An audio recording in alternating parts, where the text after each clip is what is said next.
1992 to 1996, it's overlooked as one of the more productive, if not most productive times for Prince. I contend that this time is so productive because the only time is just before Purple Rain and Diamonds and Pearls is when Prince had as much to prove as he did moving into 1993.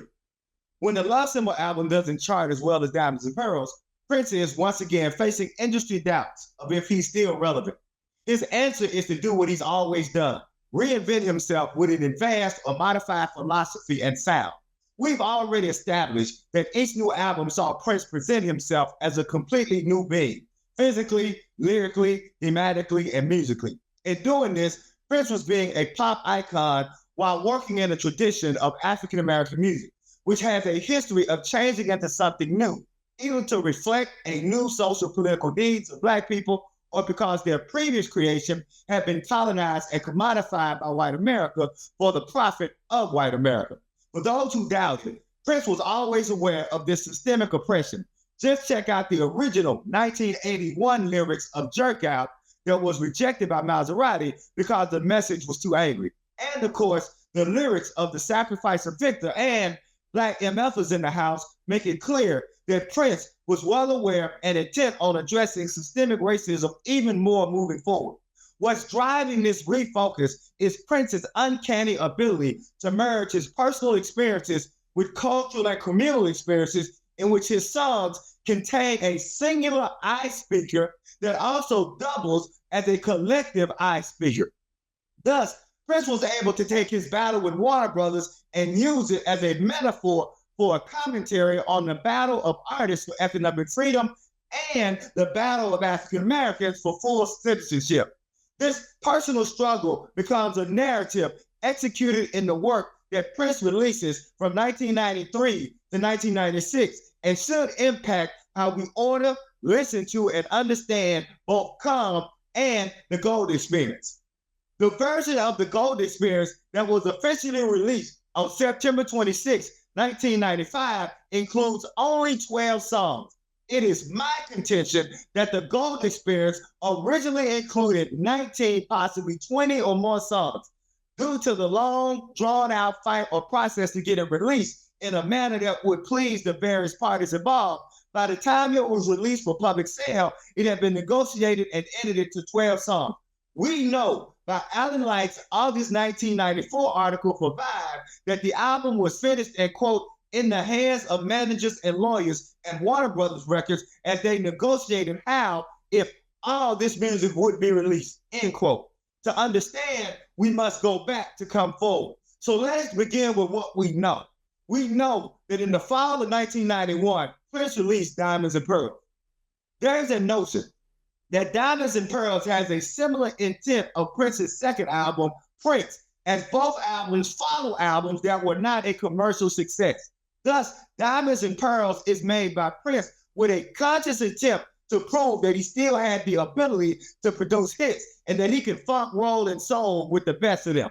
In fact, in an appearance on the Arsenio Hall show a few weeks before the release date of Diamonds and Pearls, Prince mouthed the words, "Whatever you want," after the final performance, Daddy Pop, which is a funk workout that combines and culminates with a rap. The song proclaims Prince to be the Daddy Pop of popular music, citing that he had a musical, quote, list as long as history itself, end quote. And even though the album did well, producing top 10 singles, Prince did not prove anything that the industry or listeners did not already know. He was already credited with being one of the greatest entertainers and songwriters of all time. No one, critical or otherwise, has questioned his songwriting ability or musical talent. Diamonds and Pearls is perceived as a very polished album by a legendary musician doing everything that he does best. Even though the maturity and depth of his artistry are clearly illustrated, the album doesn't necessarily push, challenge, or break new ground in the manner of his past albums.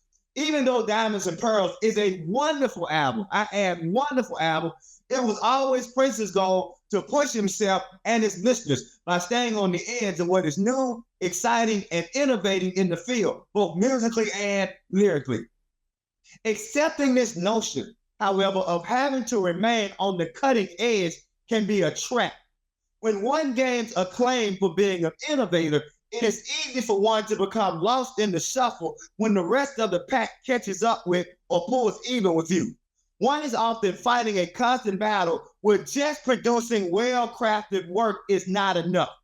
Diamonds and Pearls is well-crafted, and it is innovative, but only in Prince's already well-established ability to blend sounds like few before him. However, it does not prove, establish, define, or redefine anything, so Prince is viewed as having not lived up to his ability or past. This is often the central flaw in popular culture. The newness of something is just as important as the quality of it. Often, the newness of something can overshadow the quality of it. Prince is still creating well-crafted work, but now his ideas are no longer considered new, hip, or cutting edge.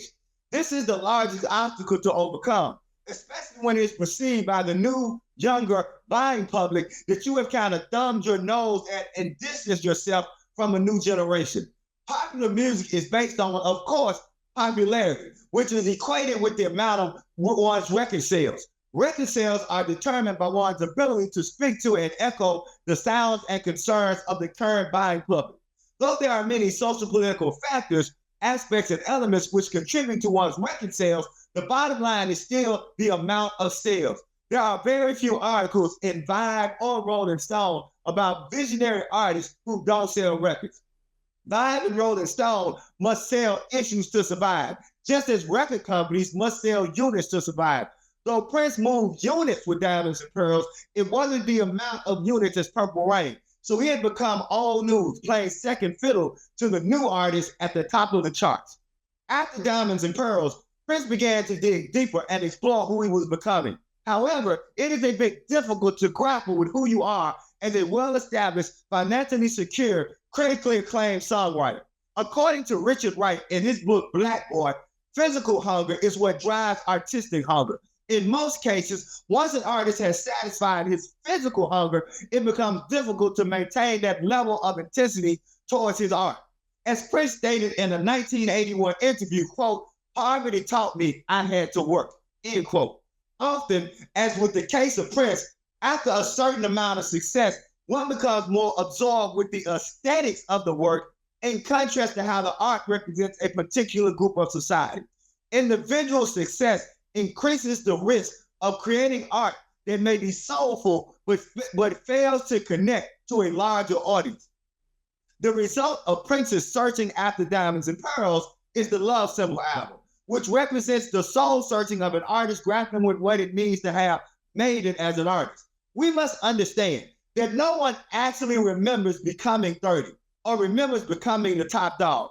We all someone wake up one day and say, damn, I'm 30. When the hell did that happen? Yet from top to bottom, the Love Symbol album is one of Prince's most complex and challenging music to that point. It's all over the musical and lyrical spectrum. It's everywhere but at the center, and that remains the problem. The truth is that to make young people think, you must capture their attention. That usually means making them dance. The Love Symbol album is a very engaging, inquisitive, and challenging record on an aesthetic, artistic level, but it remains too complex, abstract, and above tangible issues for many of the listeners. It is too ambitious and becomes ambiguous to young people who just want to dance. The record succeeds in being a thesis by a legend on how to amalgamate musical history, personal history, and current musical trends into one sound. Most hear it as a school lesson and not as a banging album. For many, it is a formal discourse and not a voice petitioning. It may be too conscious of itself. Thus, there becomes a sense that Prince has gone as far as he can with the public. Truthfully, Prince's conversation or dialogue has never been directly with his listeners.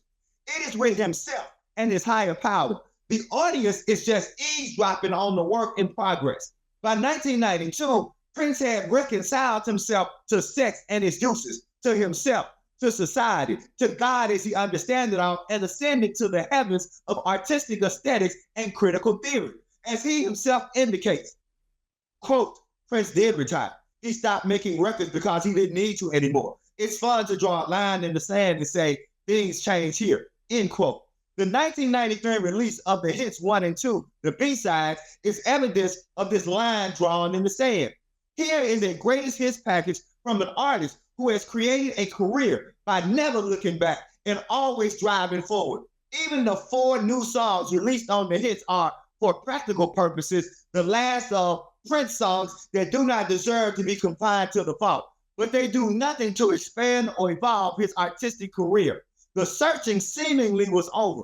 Prince had become what he had so long been grappling toward, a person at peace with himself, his life, his art, and his surroundings. Then, June 7, 1993, the word comes that Prince has changed his name to an unpronounceable symbol.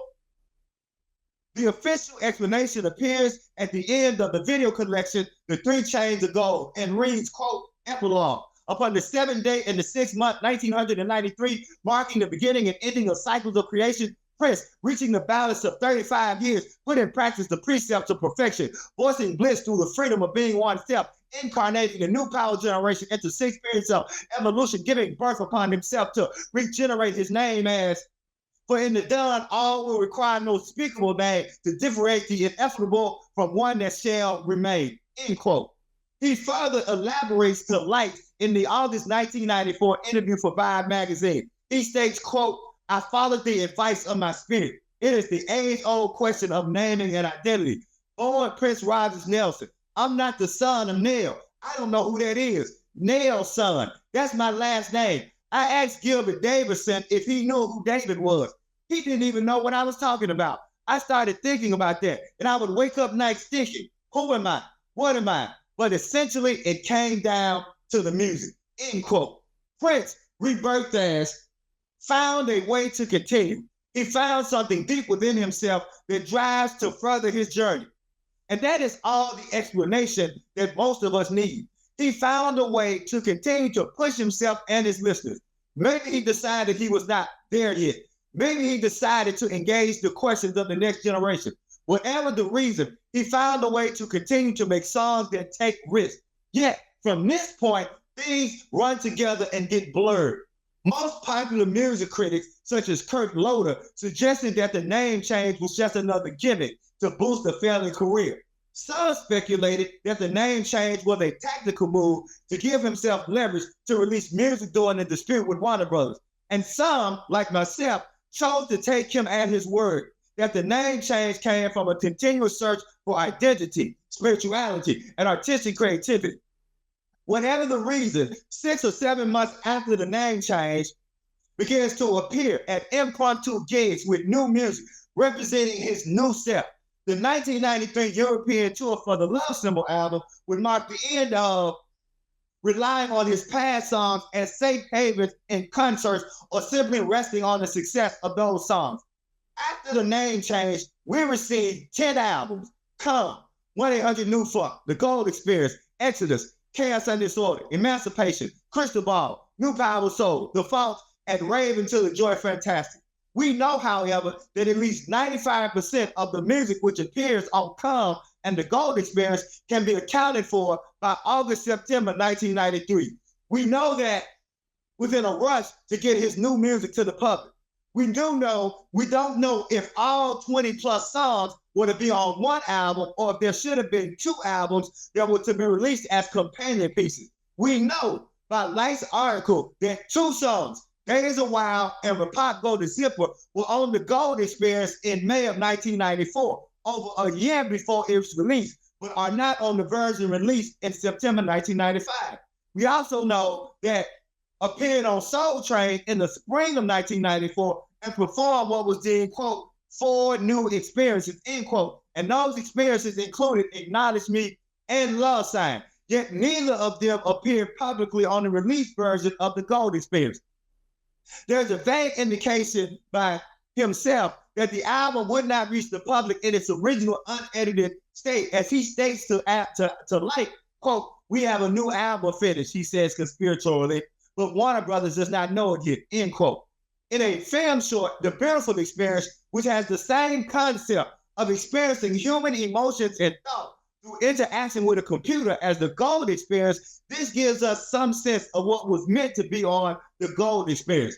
The other songs, which do not deal necessarily or directly with the interactive concept, may have been meant to be included on an EP, which could have possibly been a preface or introduction to the Gold experience entitled Come. If we follow this analogy, we have the following two collections.